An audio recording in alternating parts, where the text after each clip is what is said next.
kemudian kita bentuk satu organisasi baru yaitu Koputnas yang intinya adalah bahwa kita melaksanakan semua kegiatan dengan konsep Unity of Commerce. Kita memiliki masalah perbatasan ya di Natuna ya, di mana di sana perbatasan dengan Vietnam, kemudian juga dengan Malaysia. Kita tahu bahwa negara-negara di sekitar Indonesia juga memperkuat sistem pertahanannya. Apabila Indonesia tidak beradaptasi dengan itu, maka tentu bisa membahayakan kepentingan nasional.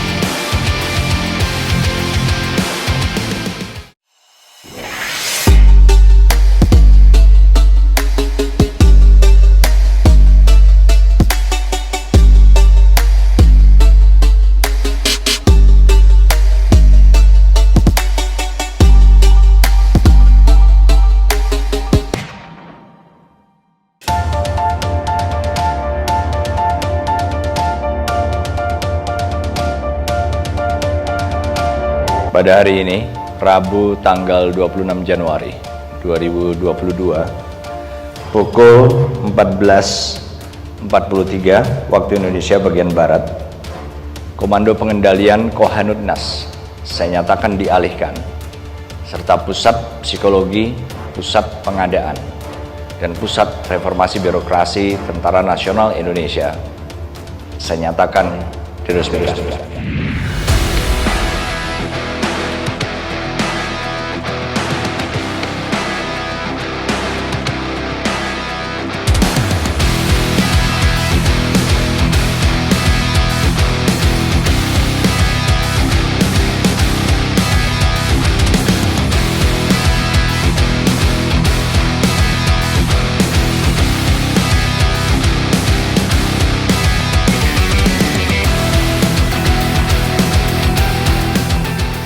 Ya, seberapa penting pembentukan satuan baru TNI ya dalam sistem pertahanan kita, saya kira ini memang sangat mendesak. Dan satu kebijakan yang menurut saya tepat dilakukan oleh Panglima Andika Perkasa di awal tahun ini. Kita mempunyai beban pertahanan yang selalu dinamis. Kita tahu bahwa negara-negara di sekitar Indonesia juga memperkuat sistem pertahanannya. Apabila Indonesia tidak beradaptasi dengan itu, maka tentu bisa membahayakan kepentingan nasional.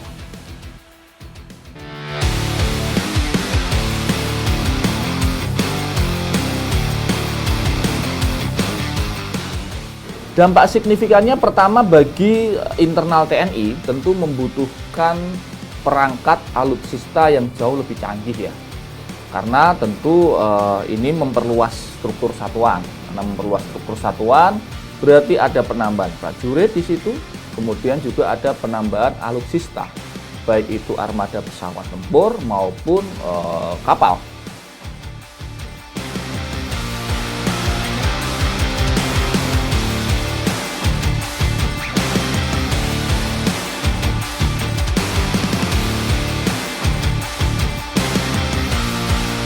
Kemudian dari sisi SDM internal Mabes TNI ya, dengan adanya beberapa susunan organisasi baru, misalnya psikologi, kemudian pengadaan, itu saya melihat Jenderal Andika Perkasa ini ingin membuat sistem organisasi yang lebih efektif dan efisien, sehingga jenjang-jenjang yang tidak perlu itu dipangkas.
Kemudian para kepala dinas ini yang saya ingat itu mulai tahun 2011 itu beliau-beliaunya itu sudah saling berkoordinasi untuk membentuk pusat psikologi TNI. Jadi ada payung yang bisa mengkoordinir dinas psikologi di matra darat, laut maupun udara.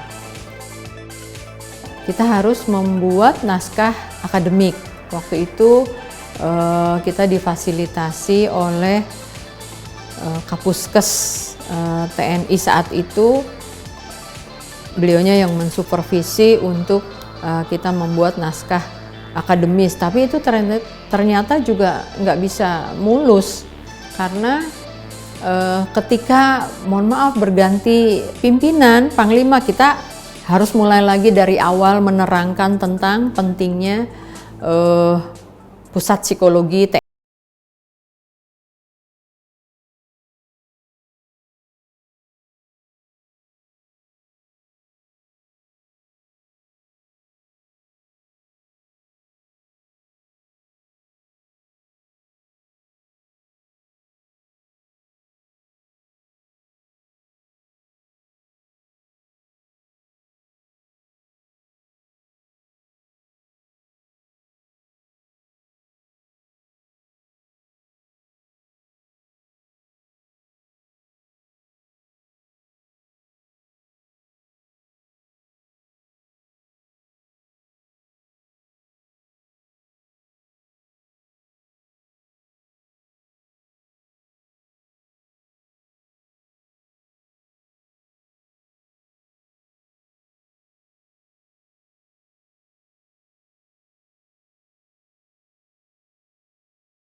Turut serta dalam proses menstabilkan kondisi ini.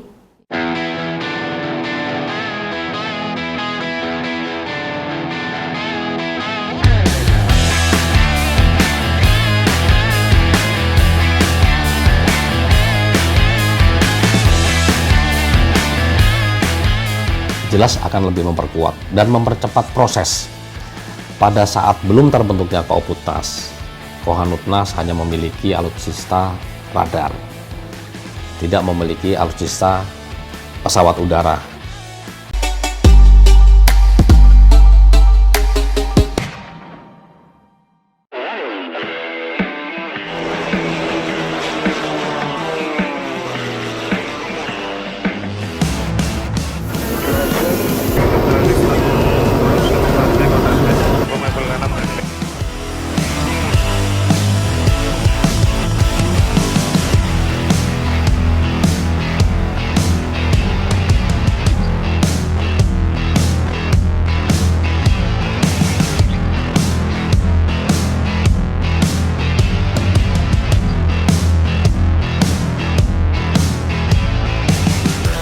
Dari Perpres, kemudian menjadi Perpang, dan dilanjutkan dengan Perkasau.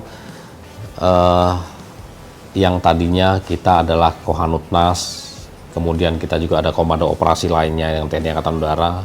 Kohanutnas di bawah Mabes TNI, awalnya pelaksana operasinya. Dan Koops AU yang pada saat itu adalah di bawah Mabes TNI Angkatan Udara.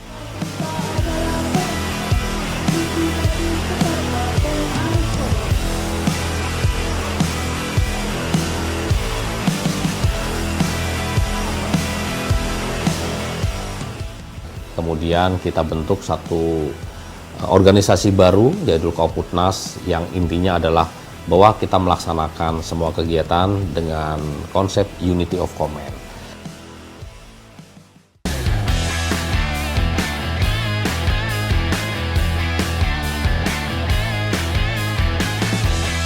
Jelas akan lebih memperkuat dan mempercepat proses.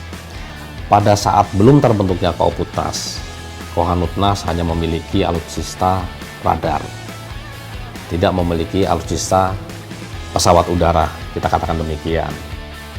Apabila ada pelanggaran wilayah udara, ada proses pemindahan komando dari pesawat udara untuk melaksanakan tugasnya intersepsi, salah satu contohnya.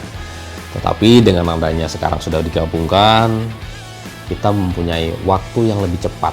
Jadi dengan adanya organisasi baru, sebetulnya kita tinggal menggabungkan. Alutsista dimiliki semuanya oleh Koputnas ini. Personilnya juga langsung otomatis dimiliki oleh Koputnas, sehingga kita tinggal mengoptimalkan penggunaan alutsista.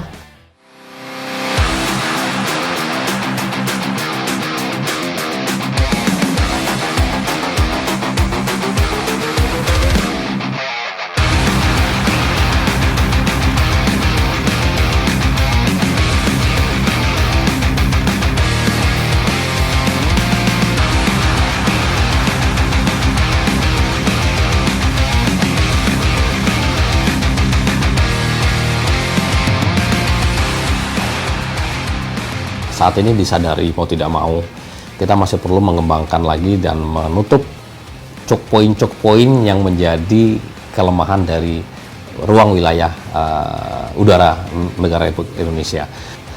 Kita juga akan ada perkuatan selain dari radar, kita juga akan ada perkuatan penambahan pesawat udara, baik itu pesawat tempur, transport maupun helikopter. UAV pun demikian. Dan tentunya yang harus kita siapkan adalah sumber daya manusia yang bisa mengawal itu semua.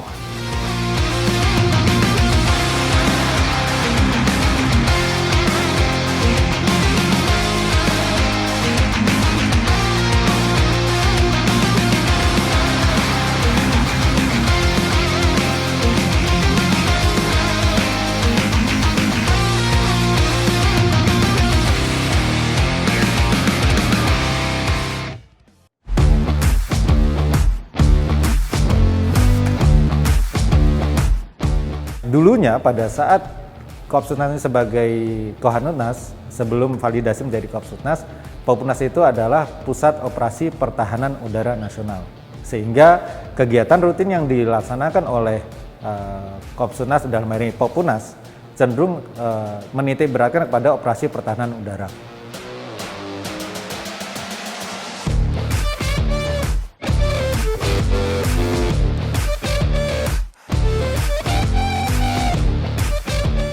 Kita otomatis dari Kopsutnas atau TNI Angkatan Udara atau TNI, kita memiliki radar-radar, Mbak ya, radar dari Sabang sampai dengan Merauke.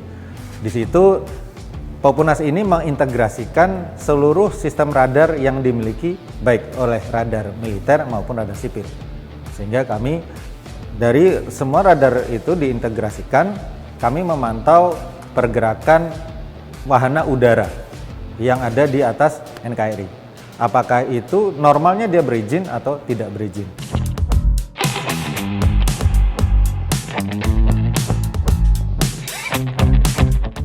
Yang paling signifikan adalah kami dulunya hanya melihat atau mengontrol, mengawasi mengenai pertahanan udara, termasuk alutsistanya, kan hanya tahu alutsista pertahanan udara. Contohnya radar, pesawat tempur segala macam. Namun sejak menjadi Kopsutnas, tugas Kopsutnas bertambah. Kami harus mengetahui alutsista kesiapan baik itu dari pesawat tempur, pesawat angkut, termasuk dengan Kopasgat.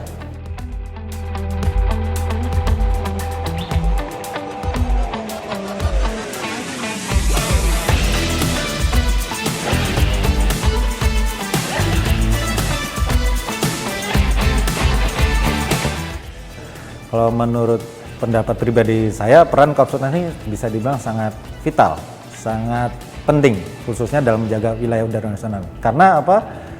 Yang mempunyai alat untuk menjaga wilayah udara nasional jelas Kopsutnas.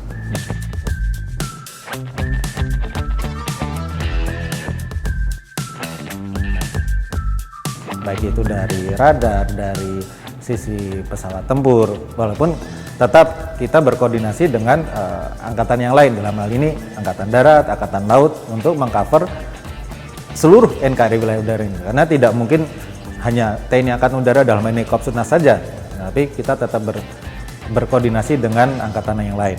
Karena yaitu tantangan tugas semakin besar, wilayah udara kita besar.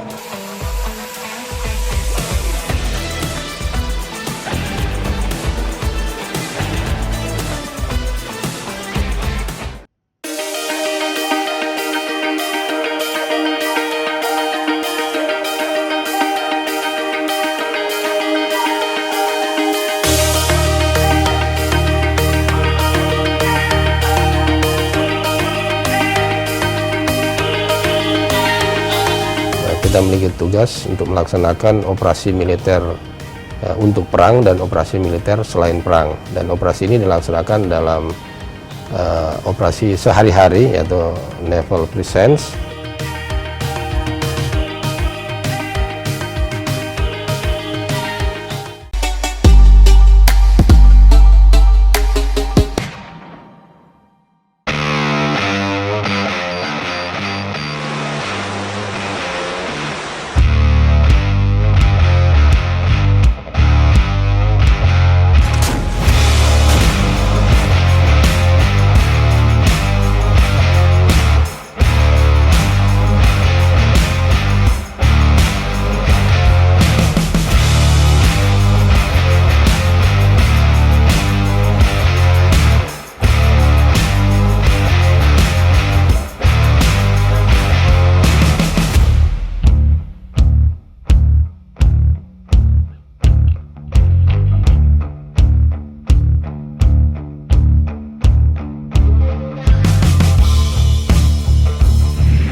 Wilayahnya yaitu mulai dari Sabang sampai dengan Cirebon, di mana spot-spot yang berada di wilayah Koarmada 1 ini cukup banyak kerawanan ya. Kita memiliki masalah perbatasan ya di Natuna ya, di mana di sana perbatasan dengan Vietnam, kemudian juga dengan Malaysia. Dengan Malaysia ini ada dua, di wilayah timur dan di wilayah barat. Nah, ini yang harus selalu kita jaga karena sering terjadi pelanggaran wilayah.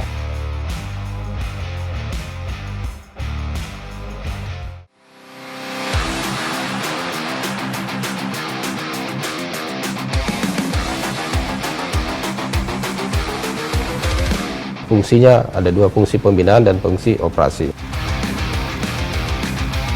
Kemudian tugas-tugasnya berdasarkan Undang-Undang TNI nomor 34 tahun 2004 ya, kita memiliki tugas untuk melaksanakan operasi militer untuk perang dan operasi militer selain perang, dan operasi ini dilaksanakan dalam operasi sehari-hari yaitu Naval Presence.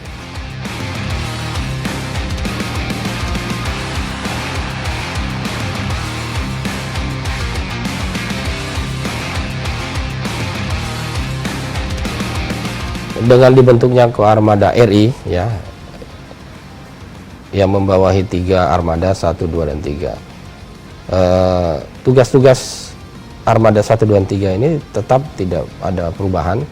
Hanya yang tadinya armada 1, 2, dan 3 ini kita berada langsung di bawah pembinaan Kepala Staf Angkatan Laut dalam hal pembinaan, kemudian dalam hal operasi berada di bawah langsung Mabes TNI. Ini menjadi dikoordinir semuanya oleh Koarmada RI.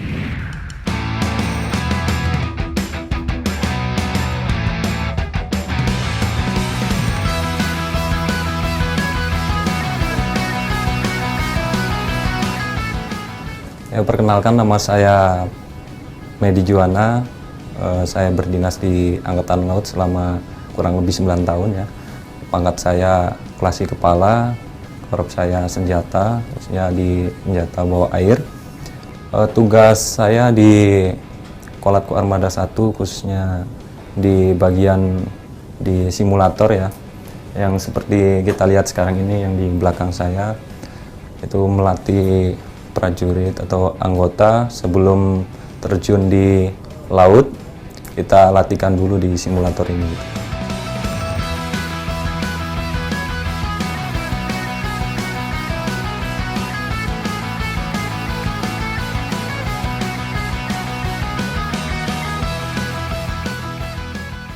Menurut saya peranan Koarmada itu sangat penting ya, karena apalagi khususnya di laut, terutama kan laut kita kan sebagian besar kan lautan gitu ya. Jadi Koarmada ini kan khususnya di wilayah barat kan untuk menjaga kesatuan kedaulatan di laut, dan kan banyak kapal-kapal yang beroperasi apalagi di lautan.